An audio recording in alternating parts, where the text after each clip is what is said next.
Hi there, I'm Prince AZI, and boy do I have a story for you. It all started when well, let's just say I had a bit of a sneezy situation.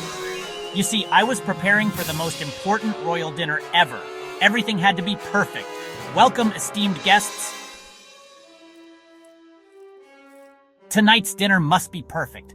Achoo! Oh no, my crown, it's a chicken? Ha ha ha! Ahem, okay, AZI, keep it together. Ahem, as I was saying. Achoo! This is, Italian fashion? Maybe if I just hold my nose. Achoo. Flowers, bees, oh, honey.